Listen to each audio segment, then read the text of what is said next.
שלום לכם. השבת בעזרת השם נקרא את פרשת פנחס. לאחר קנאתו של פנחס והריגת זמרי בן סלו, נשיא שבט שמעון, וכוזבי בצור המדיינית, הקדוש ברוך הוא מצווה לחלק את הנחלות של השבטים בארץ ישראל. וכך כתוב בפרשה: אך בגורל יחלק את הארץ, לשמות מטות אבותם ינחלו, על פי הגורל תחלק נחלתו בין רב למעט. במספר מקומות בתורה ראינו שסמכו על הגורל. כך היה למשל בסעירי יום הכיפורים. בחומש ויקרא כתוב שעל פי הגורל יש שני שעירים, אחד להשם ואחד לעזאזל, על פי הגורל. כשבחרו את 70 הזקנים, משה עשה הגורל. כשהיו 273 בכורים שהיו עודפים על הלוויים והיו צריכים לשלם 5 שקלים כסף, משה עשה הגרלה מי ישלם ומי בן לוי פודה אותו.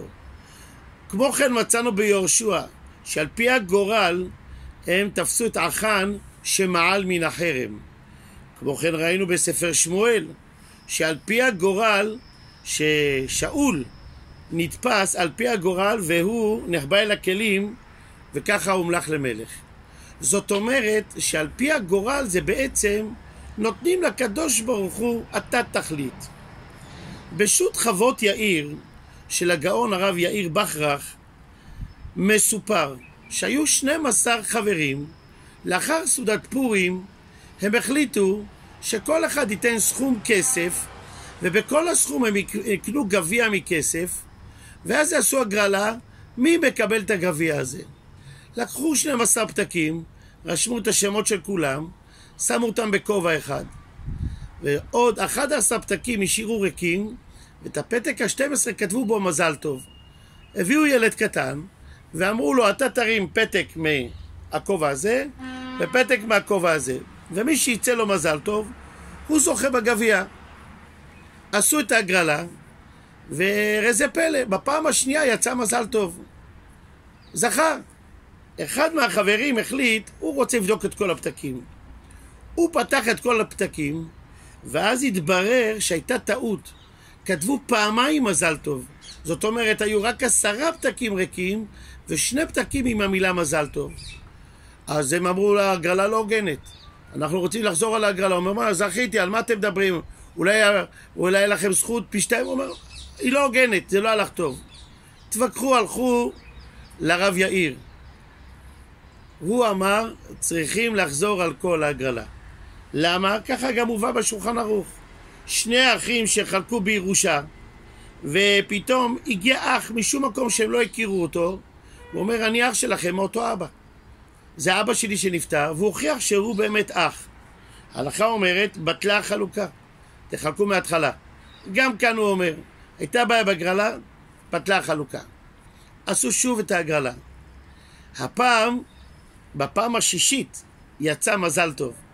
אחד מהחברים החליט אני רוצה לבדוק את הפתקים. הוא ראה זה פלא, הם כתבו רק 11 פתקים עם השמות של החברים. זאת אומרת פתק של אחד החברים בכלל הוא לא השתתף בהגרלה. אז זה שזכה אמר רק רגע, אתם 11 היה לכם אפילו יותר סיכוי לזכות. לגבי זה שלא הופיע בהגרלה, אני אפצה אותו בכסף, אני אשלם לו. אני זכיתי מבחינתכם, אותו אני אפצה בכסף. הם אמרו הם לא מוכנים. הלכו לרב יאיר, הוא אמר הם צודקים, חייבים לחזור על כל ההגרלה. למה?